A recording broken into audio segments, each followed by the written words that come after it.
Assalamualaikum warahmatullahi wabarakatuh. Good morning, all. Now we will continue our lessons in the fundamental of nursing, and we will discuss about fluid and electrolyte balance. Jadi seminggu yang lalu ya kurang lebih ya kita sudah belajar tentang menghitung tetesan infus, kemudian dengan faktor dengan drift factors yang 15, 20 dan juga 60. Nah, itu sebenarnya bagian dari konsep kebutuhan cairan dan elektrolit. Nah, sekarang I will explain more about the nursing care. Jadi saya akan menjelaskan secara lebih detail nursing care-nya itu seperti apa. Jadi saya akan menjelaskan dari proses pengkajian, kemudian diagnosa, perencanaan, implementasi dan evaluasi. Jadi saya harap kalian juga bisa review lagi tuh kemarin pembelajaran yang kita tentang yang monitor cairan infus, bagaimana cara menghitung, dan lain-lain. Nah di pembelajaran ini pertama outline dari materi kali ini kita akan discuss tentang pengkajian. Apa aja sih yang dikaji, data-data apa saja yang perlu kita anamnesa. Anamnesa itu adalah menanyakan ke pasien ya, anamnesa. Kemudian apa saja faktor yang berhubungan dengan keseimbangan cairan dan elektrolit. Terus bagaimana cara pemeriksaan fisik, pengukuran klinis dan data penunjangnya. Kemudian tentu saja setelah pengkajian kita lanjut dengan diagnosa keperawatan. Jadi apa diagnosa keperawatan yang paling sering muncul pada pasien dengan gangguan keseimbangan cairan dan elektrolit. Kemudian dilanjutkan perencanaan keperawatan. Perencanaan itu terdiri dari pemberian cairan oral, walau per oral ataupun parenteral, penilaian keseimbangan cairan dan elektrolit, dan implementasi dan evaluasi ASGAP. Jadi ini adalah proses keperawatannya pada konsep untuk keseimbangan cairan dan elektrolit. Di pengkajian. Di pengkajian kita harus mengidentifikasi pertama terkait faktor resiko. Jadi banyak hal yang menjadi faktor resiko. Ini ada 5 yang utama ya. Pertama usia. Ya, saya kemarin juga sudah jelasin ya. Kita harus sangat hati-hati pada anak-anak. Pada usia yang sangat muda tentunya anak-anak karena luas permukaan tubuhnya itu kecil dan ketika luas permukaan tubuh itu kecil toleransi untuk terjadinya gangguan keseimbangan cairan juga pastinya kecil. Makanya pada anak-anak ketika terjadi peningkatan suhu tubuh yang pastinya harusnya asupan cairannya meningkat. Nah, kita harus hati-hati jangan sampai peningkatan suhu tubuhnya itu sampai 3 hari, 5 hari. Nah, itu resiko dehidrasi pastinya sangat tinggi. Kemudian juga ketika anak itu terlalu banyak diare, banyak banget keluarin cairan lagi. Nah, itu kita juga harus hati-hati karena pasti meningkat resiko terjadinya ketidakseimbangan cairan dan elektrolit. Kemudian selanjutnya pada usia yang sangat tua, ya pada lansia. Lansia itu pastinya sistem organ tubuhnya itu sudah tidak sebaik orang dewasa ya, karena kan sudah digunakan bertahun-tahun. Nah, jadi kompensasi tubuhnya tidak baik. Nah, oleh karena itu pada lansia pun kita harus sangat hati-hati terhadap keseimbangan cairan dan elektrolit. Makanya seminggu yang lalu saya ajarkan sekali kalian terkait bagaimana cara menghitung keseimbangan cairan dan elektrolit. Karena memang untuk kita menyatakan ini ada gangguan, kita harus menghitung dulu balance-nya. Balance-nya positif, negatif, kemudian atau seimbang. Nah, itu yang harus kita tentukan pastinya.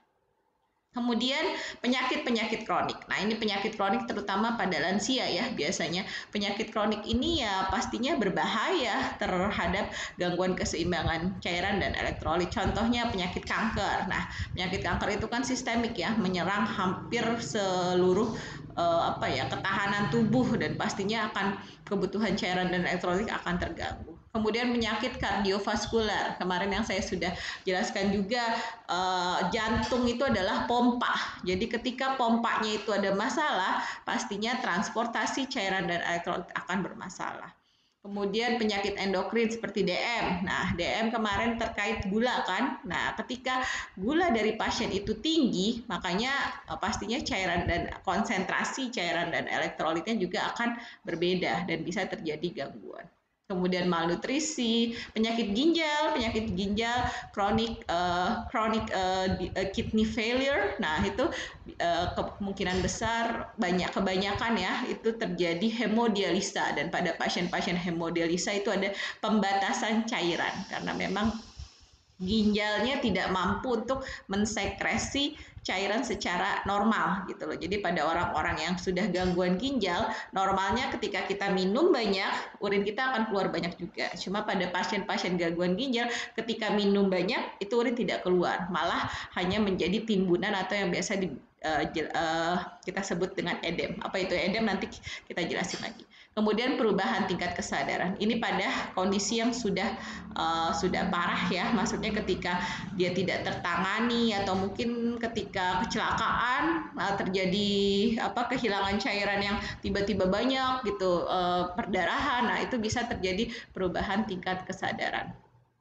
Kemudian trauma, ya tadi yang saya bilang akibat kecelakaan ya, biasanya ketika orang kecelakaan, yang paling gampang kecelakaan lalu lintas tuh contohnya ada perdarahan, mau perdarahan internal atau eksternal, nah itu bisa sangat mempengaruhi gangguan keseimbangan dan cairan. Cedera kepala ya, karena di kepala ini juga banyak nih pembuluh darah yang penting, dan pastinya ketika ada pembuluh darah di kepala yang terluka, nah itu aliran darah atau keseimbangan cairan dan elektrolit akan terhambat. Kombustio itu sama ya, cedera kepala. Pemberian terapi juga, diuretik itu adalah terapi untuk membantu mengeluarkan cairan. Jadi pada pasien-pasien yang tadi saya bilang kayak ginjal, itu kan karena kelebihan cairan, dia akan diberikan terapi diuretik. Jadi untuk meningkatkan volume urinnya. Nah, itu juga harus ada pengawasan karena jangan sampai selalu banyak diberikan diuretik tapi kita tidak kontrol tekanan darahnya gitu, karena diuretik ini harus dengan pengawasan dokter kayak steroid, IV, dan parenteral total. Kemudian kehilangan cairan melalui saluran gastrointestinal. Jadi bisa juga terjadi kehilangan cairan itu bukan yang langsung kita kelihatan kayak muntah atau diare atau apa. Nah, bisa karena ada peradangan, gastroenteritis namanya. Kan kalau ada tis di belakang itu berarti ada peradangan. Gastro berarti di gaster gitu ya, di lambung ada peradangan. Bisa juga dari pengisapan nasogastrik. Nah, jadi kalau misalnya mungkin ada NGT dipasang, kemudian sering ditarik atau apa, nah kita juga harus hati-hati itu dengan keseimbangan cairan dan elektrolit. Dan fistula, ya itu juga bisa mempengaruhi keseimbangan cairan dan elektrolit.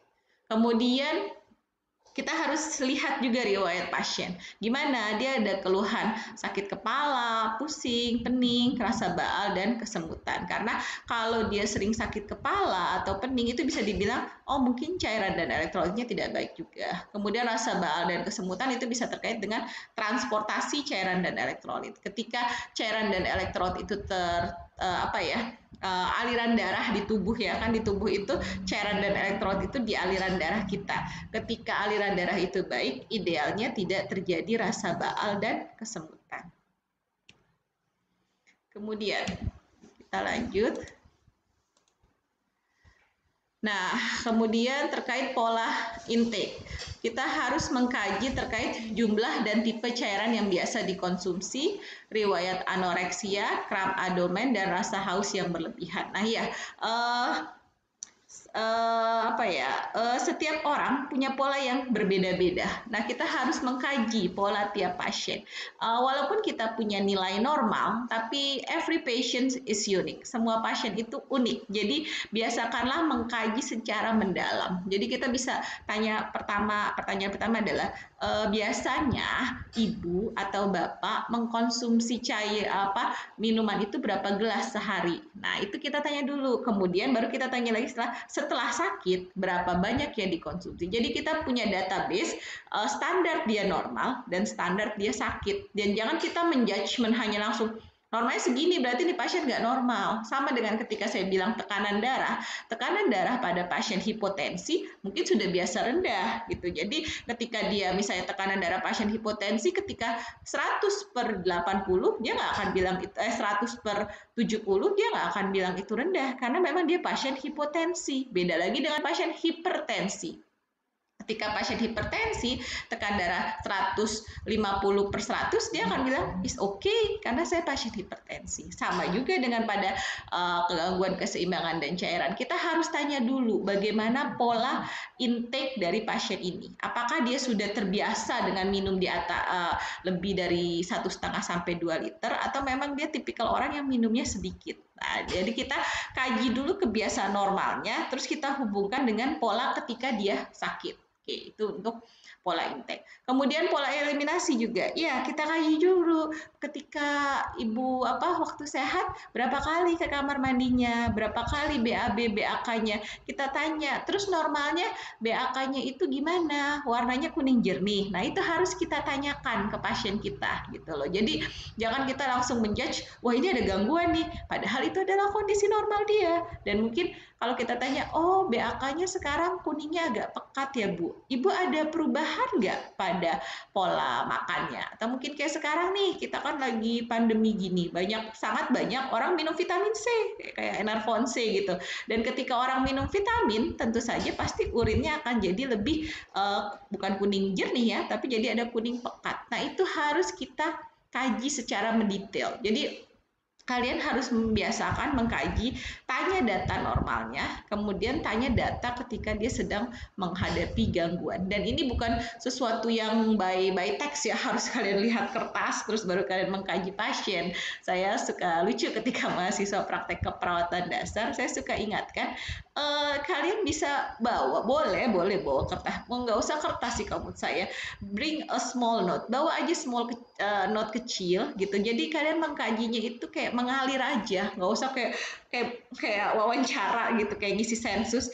Nomor nggak seperti itu. Jadi kita sambil pasiennya ngerasa rileks, karena kalau dia ngerasa rileks pastinya data-data yang data-data yang detail juga akan diberikan. Jadi itu tadi pola intake dan pola eliminasi kita kaji dari kondisi dia sehat sampai kondisi dia sakit, dan kita kaji secara mendetail. Jadi kayak eliminasi gimana kebiasaannya, apakah mungkin kayak pagi-pagi itu langsung BAK nggak, sehari itu berapa kali, apa yang terjadi perubahannya ini, kenapa, misalnya dia bilang diare, oh diare sudah berapa lama, bagaimana konsistensi diarenya, apa yang kira-kira dia tahu nggak apa yang menyebabkan dia diare, atau maksudnya urinnya, misalnya kayak urinnya saya tiba-tiba kok jarang banget berkemih nih. Oh iya, kenapa? Apakah memang minumnya kurang? Atau misalnya kalau tiba-tiba banyak, saya nggak bisa mengendalikan urin saya nih, kayaknya bawaannya pipis mulu apa? Oh iya, apa yang menyebabkan? Kebanyakan pasien biasanya dia tahu apa penyebabnya. Tapi apabila dia tidak tahu, itulah fungsi perawat dan dokter, kita berusaha mencari apa penyebabnya. Contohnya lagi pada anak-anak ya.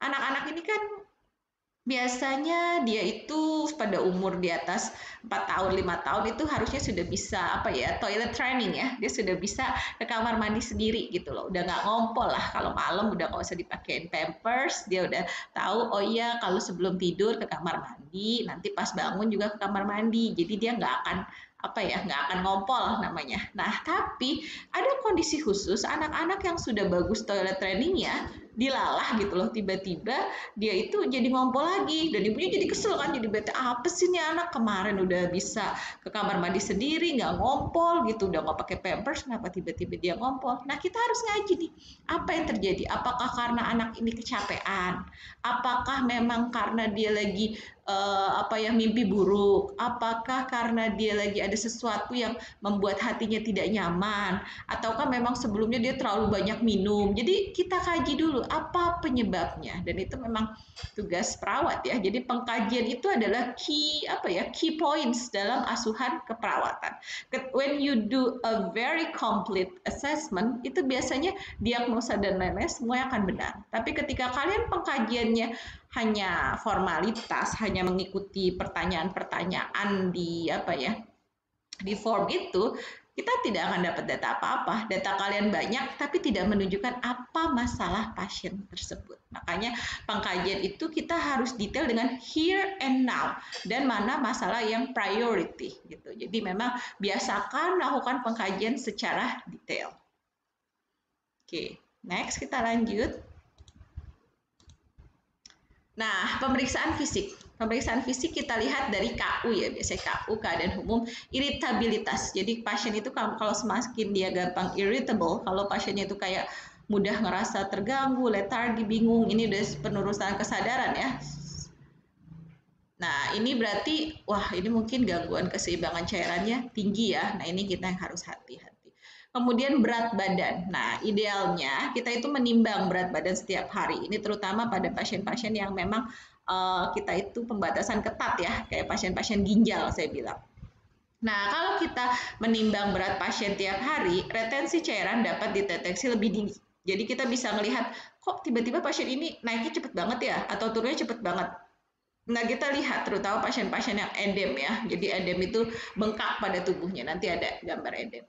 Kemudian perubahan dapat turun, naik atau stabil. Sebaiknya bagusnya adalah stabil dan tapi mungkin pada kondisi tertentu ketika pasiennya itu edem, bengkak, yang kita harapkan adalah turun pastinya. Jangan sampai pasiennya makin naik. Nah, itu salah asuhan keperawatan kita. Tapi kita pengennya kalau pada pasien edem dia harus makin lama makin turun. Kemudian kita lihat intake dan output. Nah, ini yang kemarin, keseimbangan cairan. Jadi hati-hati dengan keseimbangan cairan. Kita harus benar-benar tahu berapa intake-nya dan berapa output-nya. Dan itu kita harus hitung juga yang air metabolisme dan juga IWL. Jadi intake dari yang per oral yang dia minum langsung, selang NGT, dan parenteral melalui infus. Kemudian output, urin, feses, muntah, pengisapan gaster, drainage, maupun IWL. Ini sudah kita pelajari ya, yang pada konsep fluid balance. Kemudian kita hitung balance cairannya, mau seimbang, positif, atau negatif. Jadi idealnya kita ingin balance-nya itu seimbang. Tapi pada pasien-pasien UDEM, kita ingin balance-nya itu negatif, sehingga cairannya itu keluar. Jadi kita lihat sikon pasiennya. Idealnya kalau pada pasien kardiovaskuler, tanpa edem, atau pasien-pasien yang mungkin kita pengen balance-nya itu seimbang. Tapi pada pasien UDEM, pasien ginjal, nah kita pengen balance-nya itu negatif supaya cairannya itu keluar. Kemudian kita mengkaji volume ya. Kalau volume pastinya sangat penting untuk keseimbangan cairan. Kita lihat warna. Warna juga kita tanyakan. Bagaimana kuning jernih, kuning pekat, atau ternyata ada kemerahan, ternyata itu ada perdarahan, kita harus mengkaji itu. Dan juga konsentrasi urin. Ini di pemeriksaan ketika kita melakukan pemeriksaan urin lengkap, kita akan tahu bagaimana konsentrasi urinnya. Oke, kemudian, nah pada bayi, tadi kan saya bilang bayi itu termasuk resiko tinggi, jadi hati-hati sekali pada peningkatan suhu atau dehidrasi pada bayi ya, yang bisa itu karena peningkatan suhu ataupun kekurangan cairan. Gimana sih tanda-tanda pada bayi? Pertama, ini biasanya ada fontanel di sini. Nah, itu bisa cekung. Jadi cekung ke dalam itu. Nah, itu tanda sudah dehidrasi. Kemudian matanya itu cekung ke dalam. Nah, itu juga tanda dehidrasi. Kemudian sampai dia itu nangis tidak keluar air mata. Jadi dia nangis, dia kelihatan tidak nyaman, tapi nangisnya itu nggak berair mata. Itu juga tanda dehidrasi. Kemudian dia juga wants to drink a lot of water but may vomit, excessive thirst. Jadi dia kelihatan dia itu kehausan, tapi ketika dikasih ASI ataupun susu ataupun apa, malah banyaknya muntah. Nah, ini udah bahaya kalau bayi pada seperti ini. Kemudian lagi pampersnya. Idealnya bayi itu pampersnya itu setiap 5 jam, 4 jam, 5 jam itu sudah basah dong ya. Tapi kalau sampai 6-8 jam pampersnya nggak basah, nah ini ada gangguan. Hati-hati pada bayi. Kemudian ada urinnya, warna urinnya. Kalau sudah sangat kuning, nah itu juga ada gangguan karena kita tahu urin yang sehat itu adalah kuning jernih. Kemudian kita lihat lagi kalau dari tanda-tanda vitalnya, bernafasnya. Kita tahu kemarin yang kita belajar apa namanya respiratory rate pada bayi memang lebih cepat gitu loh. Dia mungkin di sekitar 30-40 oke. Tapi kalau sampai 50-60 ini pasti ada masalah pada bayinya. Increase heart rate, apa namanya nadinya juga cepat. Kemudian weakness, kelemahan. Bayi kan idealnya itu dia ceria ya, idealnya itu bayi itu maksudnya cengangas-cengenges, kemudian dia happy. Tapi kalau dia udah kayak lemes, diem apa. Nah, there is something with this baby. Nah, itu kita yang harus aware. Kemudian skin turgor. Nah, itu skin turgor itu adalah elastisitas kulit. Idealnya kulit ketika dicubit itu cepat kembali. Tapi pada bayi yang dehidrasi ketika dicubit dia itu lama kembali. Nah, itu adalah salah satu tanda dehidrasi dan kita harus sangat hati-hati dengan tanda-tanda ini. Jadi tadi dibilang tandanya fontanel cekung, kekurangan volume cairan, dan menonjol jika kelebihan cairan. Jadi pada bayi kan fontanelnya itu belum ketutup ya, jadi kita bisa sangat lihat pada fontanel apakah dia kekurangan atau kelebihan cairan. Matanya itu cekung ya kalau dia kurang, konjungtiva itu yang di sini mata itu konjungtiva kering, air mata berkurang ya. Jadi air matanya bisa kurang sampai tidak ada. Pada bayi sangat terlihat itu ya. Kalau dewasa karena sudah besar permukaan tubuhnya biasanya masih ada air mata ya. Tapi kalau bayi karena dia udah permukaan tubuhnya kecil, ketika dia dehidrasi sampai ada air mata gitu. Kemudian edem tadi yang terkait dia bengkak kalau dia bengkak. Kemudian tenggorokan dan mulut bisa dilihat ada kering ya pada orang dewasa tuh kalau bibirnya pecah-pecah apa, nah itu tanda-tanda dehidrasi. Saliva menurun ya, kayak kalau kita lagi puasa kan awal-awal tuh minggu pertama kayak udah nggak ada air liur lagi, kayak udah kering banget deh. Nah itu tanda-tanda dehidrasi. Tapi kan kalau puasa kita jelas ya kapan akan buka. Kemudian lidah di bagian longitudinal mengerut. Ini semua tanda-tanda dehidrasi yang bisa kita lihat pada pemeriksaan fisik dan harus kita lakukan pemeriksaan fisik secara baik dan benar agar data-data kita pada pemeriksaan fisik assessment, data subjektif dan data objektifnya itu dapat diklasifikasikan dan dapat dianalisa dengan baik dan benar. Oke, next. Sistem kardiovaskular. Kardiovaskular is related with the heart. Jadi pada hati kita akan melihat apa yang terjadi kalau ada gangguan keseimbangan cairan dan elektrolit. Kita inspeksi. Inspeksi itu kita melihat pada JVP. JVP adalah Jugular Vena Pressure. Jadi kalau metodenya adalah pasien itu duduk agak sekitar dengan suhu 45 derajat. Kita lihat yang di sini di jugular venous pressure kan, kalau saya bilang kalau yang ada ini tuh arteri ya yang ada tekanan.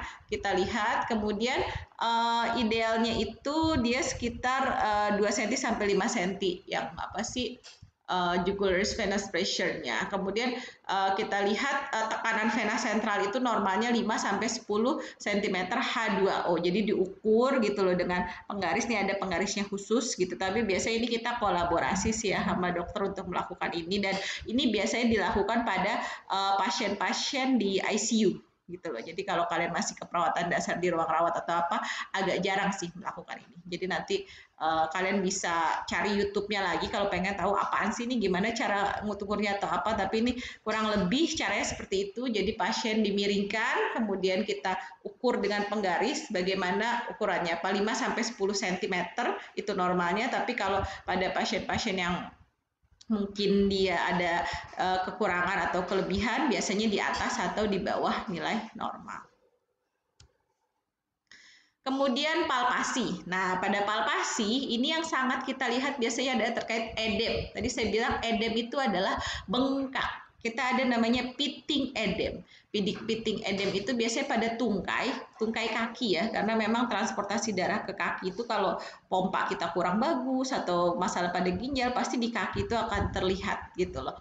Nah, pitting edem itu ada derajatnya ya. Jadi ada derajatnya. Kalau di sini di gambar ini kita bisa lihat 0 ini berarti dia nggak ada pitting edem. Ketika kita pencet set langsung balik. Itu no pitting edem. Kalau mild pitting edem ini adalah pada yang kondisi ketika dipencet agak lama baliknya, dipencetnya sampai bisa 2 mm. ya. Jadi 2 mm, hanya 2 mm. Semakin dalam lagi, kalau kita bisa mencetnya sampai 4 mm, ini pitting edem derajat 2.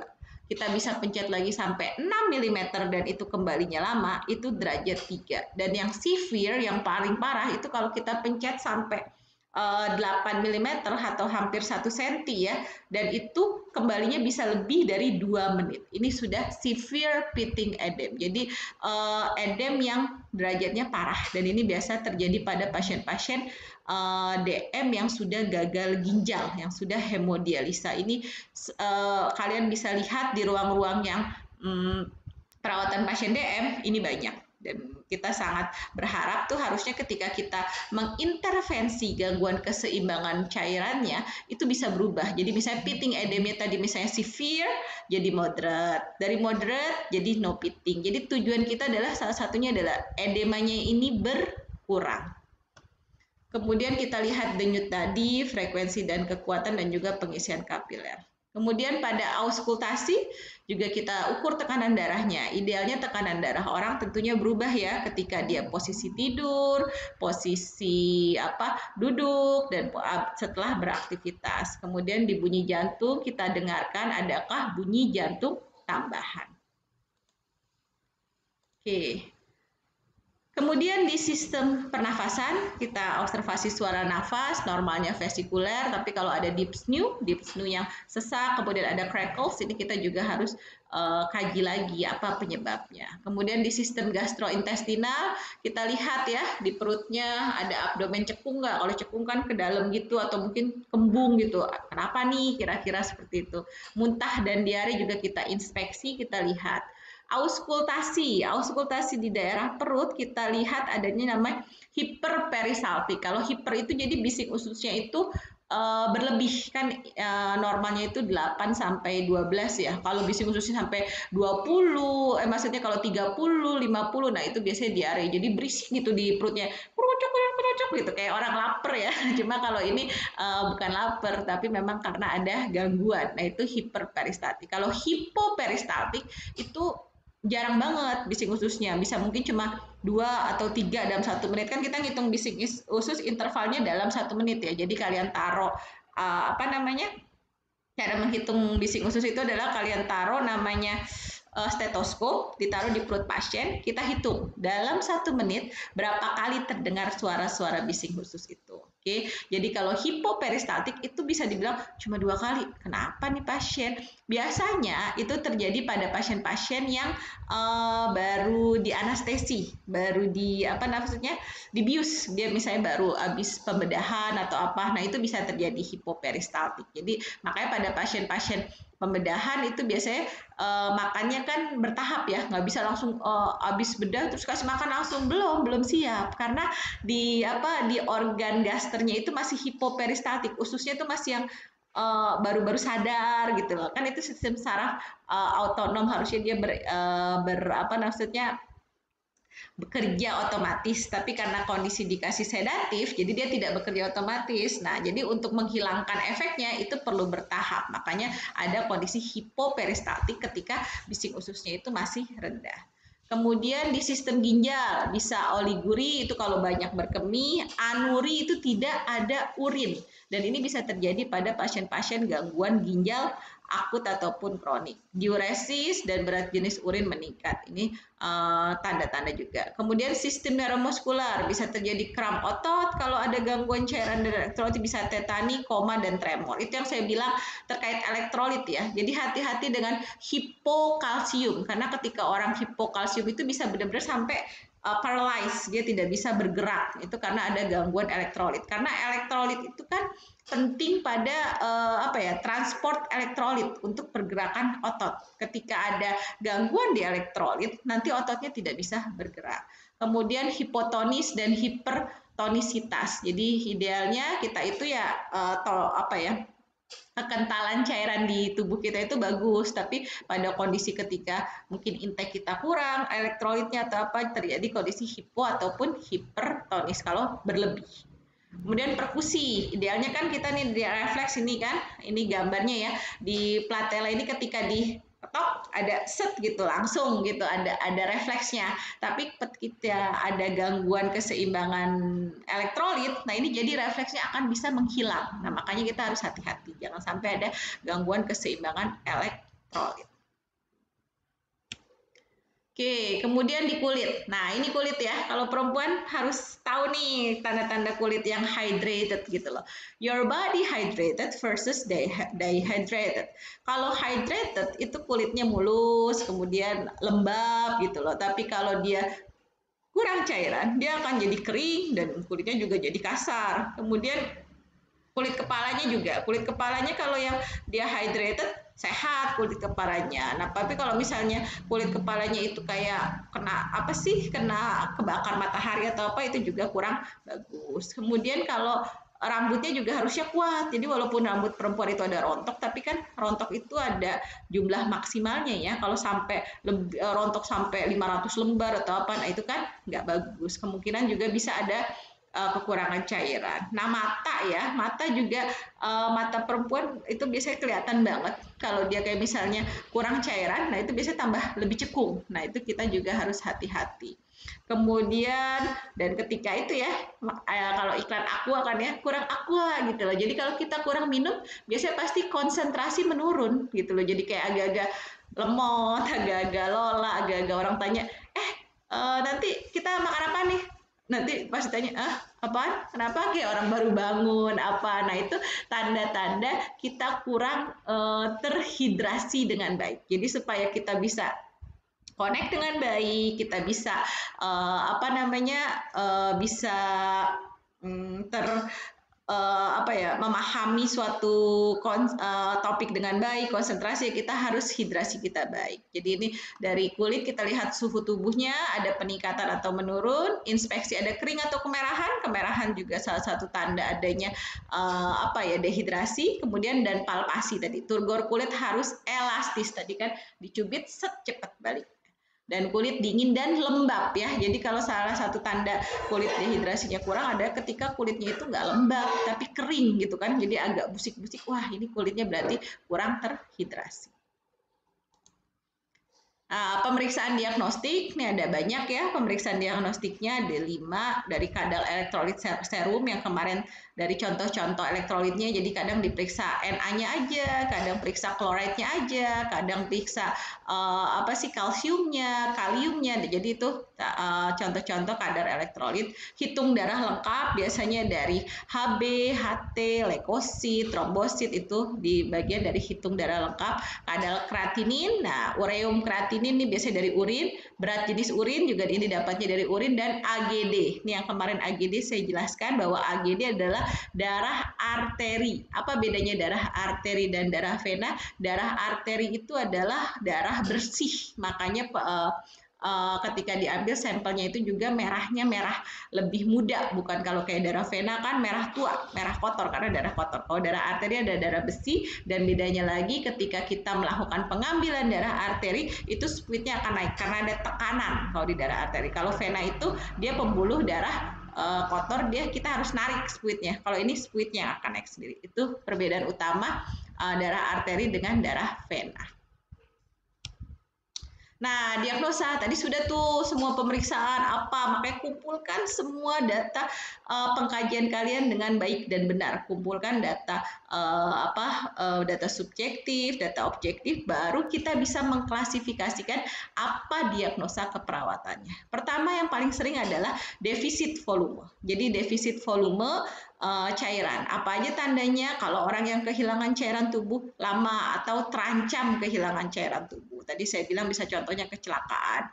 Kemudian penurunan atau intake cairan atau makanan lama. Ya mungkin dia tiba-tiba kecelakaan pesawat, dia terdampar di pulau, dia nggak bisa dapat air yang baik dan benar. Nah ini penurunan intake. Dan penggunaan diuretik. Nah misalnya pasien-pasien yang dikasih pasien ginjal ya dikasih cairan lasik gitu supaya cairan itu keluar. Nah ini harus dipantau, jangan sampai dia di defisit volume cairan. Tanda-tandanya, urin output menurun, konsentrasi urin meningkat ya, urinnya jadi dikit, mungkin BAK-nya cuma sehari sekali. Nah, ini pasti sudah ada tanda untuk kekurangan volume cairan. Konsentrasi urin meningkat juga di warna kita bisa lihat, jadi kuningnya bukan kuning jernih, tapi kuning pekat. Dan ya, kalau sampai kehilangan berat badan dalam seminggu, kehilangan berat badan 10 kilo, wah, there is something with this patient. Denyut nadi meningkat, hipotensi, dan lain-lain ya. Jadi ini tanda-tanda pada pasien dengan gangguan kebutuhan cairan dan elektrolit defisit ya, kekurangan. Oke, kemudian kondisi kekurangan air atau hiperosmolaritas serum adalah suatu keadaan di mana seseorang mempunyai kekurangan air tubuh berhubungan dengan pelarut. Jadi bisa intake-nya tidak adekuat, terutama tadi sudah jelaskan pada yang sangat muda atau sangat tua. Kemudian ketidakmampuan fisik atau mental untuk mengambil air, ya bisa tadi karena saya bilang kalau anak kecil kan bisa, dia nggak mungkin ya bisa minum sendiri, harus dikasih gitu. Jadi orang tuanya yang harus ingat. Kalau orang tua bisa misalnya lansia yang sudah paralyzed, kalau dia udah nggak bisa bergerak, ya harus dibantu juga. Kemudian intake atau produksi pelarut berlebih. Nah, jadi kan di dalam tubuh itu, tubuh kita itu ibarat kayak apa ya? Ya anggap aja kayak teh manis ya. Pada pasien DM itu kan teh manis yang gulanya itu kebanyakan. Dan ketika gulanya itu kebanyakan, cairannya akan semakin kental. Nah, ketika cairan itu semakin kental, nah resiko dehidrasi tentunya semakin meningkat. Kemudian nih tandanya bisa dari nilai osmolaritas, terus bisa dari gravitasi urinnya lemah nih. Kalau ini tanda-tanda penurunan kesadaran nih, ketika pasien semakin cairannya itu semakin kurang dan karena terlalu kental, dia akan terjadi penurunan kesadaran, takikardi dan kadang demam. Kemudian apalagi diagnosa keperawatan, bisa lagi namanya kelebihan. Jadi tadi ada kekurangan, ada kelebihan. Jadi suatu keadaan di mana seorang mempunyai air tubuh berlebih berhubungan dengan pelarut. Bisa pada pasien gagal jantung, jantung saya sudah jelaskan adalah pompanya. Ketika pompanya nggak berfungsi dengan baik, ya pasti bisa ada gangguan keseimbangan cairan. Misalnya bisa gagal hepar, gagal hati, gagal ginjal, intake air yang berlebihan. Jadi kita juga minum itu nggak boleh terlalu banyak juga. Yang pikir, pokoknya saya mau hydrated bagus, saya minum sampai 10 liter. Ya itu juga nggak bagus ya. Kemudian sindrom sekresi ADH tidak tepat. Tanda-tandanya adalah apa? Nilai osmolaritas, bingung, sakit kepala, kram, delirium. Nah, ini berhubungan dengan penurunan kesadaran. Berat badan meningkat tiba-tiba 10 kilo dalam 3 hari. Nah, itu kan aneh gitu. Dan gravitasi urin rendah. Kemudian intervensi. Intervensinya pertama kita akan membentuk volume ECF extra cardiovascular fluid normal, air dan elektrolit seimbang. Jadi kita pengennya keseimbangan cairannya itu dan elektrolit itu normal dalam batas normal. Kemudian klien akan mendemonstrasikan pengetahuan tentang bagaimana meningkatkan volume ECF di kemudian hari dan air dan elektrolit seimbang. Jadi penting kita jelaskan ke pasien, oh ibu atau bapak kemarin kekurangan atau kelebihan karena ini. Supaya ini tidak terjadi, hal-hal ini yang harus dilakukan. Jadi health education is very important. Kita harus memberikan pengetahuan yang cukup supaya pasien itu mampu melakukan tindakan-tindakan yang dibutuhkan untuk mempertahankan status kesehatannya. Kemudian klien bebas dari komplikasi ketidakseimbangan cairan dan elektrolit dan mempertahankan intake cairan dan elektrolit yang adekuat. Jadi jelaskan ke pasien berapa kebutuhan cairannya, apa yang harus dilakukan ketika ada peningkatan suhu tubuh, meningkatkan asupan cairan, apa yang harus dilakukan kepada dia untuk supaya jangan ada gangguan keseimbangan elektrolit lagi, hipokalsium apa hiperkalsium, itu kita harus menjelaskan in detail ketika pasien baru dirawat ataupun ketika pasien akan pulang, karena kita tidak ingin dia sakit lagi ya. Tentu tujuan sebagai perawat kita ingin pasien selalu sehat. Kemudian rencana tindakan keperawatannya, pertama kita koreksi. Jadi kalau kita udah tahu, oke, ada kurangnya cairan ini, ada kurang elektrolit ini, hipokalsium, kita mau nambahin kalsium apa, ya kita koreksi, kita tambahin. Jadi penggantian cairan secara enteral, jadi bisa menggantikan secara enteral melalui oral dan selang pemberi makanan. Jadi kita bisa langsung, kalau dia masih bisa minum, kita kasih minum langsung per oral, kita kasih. Oh ya, Bapak agak anget nih, Bapak minumnya harus lebih banyak ya, itu boleh. Kemudian juga bisa lewat NGT. Itu pada pasien-pasien yang nggak bisa nelan, ada penurunan kesadaran, kita bantu melalui NGT. Kemudian kalau kita ada pasiennya ada UDEM, kita batasin cairan. Tadi yang saya bilang pada pasien ginjal, kita batasin cairan. A rule of thumb ini prinsipnya. Kita bisa memberikan cairan setengah dari jumlah total cairan oral antara pukul 8 sampai 16. Kemudian 2/5 dari jumlah total asupan cairan diberikan dari jam 16 sampai 23. Kemudian cairan dikonsumsi bersama makanan dan waktu jam kunjungan pada sore hari. Jam 23 sampai jam 8 sisa cairan. Jadi ini cara kita ngebagi. Jadi biasanya kita 2/5 itu dari jam memberikan cairan itu pertama setengahnya kita kasih jam 8 sampai jam 16 karena jam 8 sampai jam 16 itu kan biasanya klien mulai beraktivitas gitu loh. Jadi kalau misalnya contohnya dia butuhnya contoh aja dia butuhnya 1000. Kalau 1000 berarti setengahnya kita ambil setengahnya jam 8 sampai jam 16 kita kasih 500 di sini. Kemudian 2/5 dari 1000, 2/5 dari 1000 berarti itu sekitar 2/5 ya, 2/5, 1, 2, 400 ya. 500, berarti 500 di sini, 400 di sini, dan 100 yang sampai malam gitu loh. Jadi kita bagi-bagi. Jadi setengah di sini, 2/5 dan sisanya. Cairan dikonsumsi bersama makanan dan waktu kunjungan. Ini kan berarti kita harus ngitung kalau dia ada makan sop, dia makan buahnya apa. Jadi kita pastikan dalam 24 jam dia cuma boleh 1000. Dan ini suatu hal yang nggak mudah ya. Kalian akan ngerasain pada pasien-pasien terutama yang pembatasan ginjal. Nah mereka kan ngerasa haus, pasti mereka ngerasa masa saya nggak boleh minum sih, kenapa saya dibatasin minumnya? Padahal tujuan kita adalah jangan sampai ginjal dan jantungnya bebannya makin meningkat. Kita inginkan menurun supaya nanti status kesehatan dia dapat meningkat. Oke.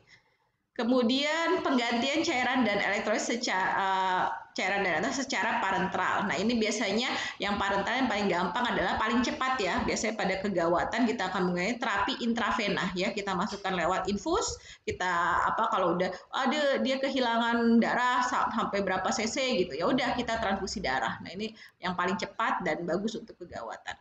Kemudian koreksi ketidakseimbangan asam basa, ketidakseimbangan asam basa kita dapat dari analisa gas darah. Jadi di analisa gas darah kita akan dapat tekanan O2, pH O2, tekanan CO2 dan juga keseimbangan asam basa. Nah dari hasil ini kita lakukan koreksi untuk meningkatkan ventilasi dan oksigenasi. Kemudian kita ceknya dari analisa gas darah arteri.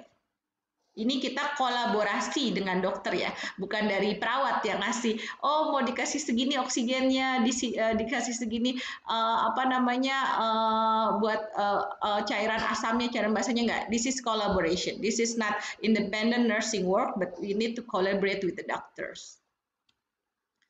Kemudian evaluasi, pertama klien akan memiliki keseimbangan cairan dan elektrolit yang normal. Ya, tujuan utama kita adalah pasien itu jadinya normal dalam keseimbangan cairan dan juga elektrolit. Gimana tahunya itu? Pertama turgor turgor kulitnya elastis, membran mukosanya itu lembab, nggak ada keluhan haus, berat badan stabil, TTV normal, tidak ada muntah, intake dan output seimbang, nilai elektrolit dalam batas normal dan juga denyut postural tidak mengalami penurunan denyut postural dan perubahan tekanan darah dan juga tidak ada gejala edem. Ini adalah salah satu tanda-tanda kriteria hasil pada evaluasi.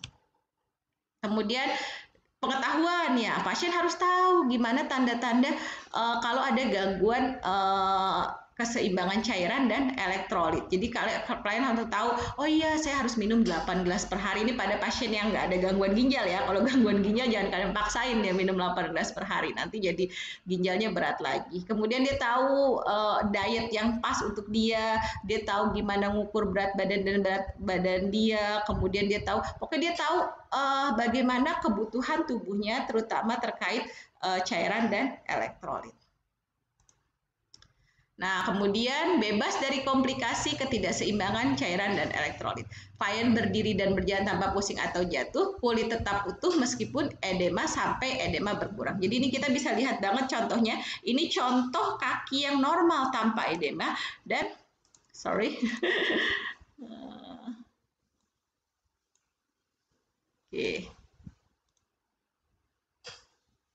Nah, untuk contohnya kita bisa lihat ini adalah contoh kaki yang normal tanpa edema dan ini adalah contoh kaki yang terjadi masalah edema. Dan kita inginkan semua pasien dengan keadaan ini tidak ada edema.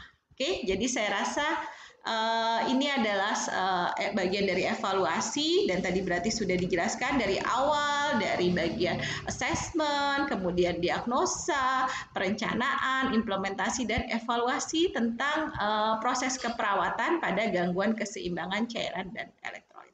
Oke, nanti kita akan lanjutkan lagi untuk diskusi. Silahkan kalian pelajari lagi, nanti PPT-nya akan saya berikan juga ya di Google Classroom kita. Nanti kita akan diskusi untuk mengklarifikasi hal-hal yang belum jelas. Oke, terima kasih atas perhatiannya. Thank you for watching. Assalamualaikum warahmatullahi wabarakatuh.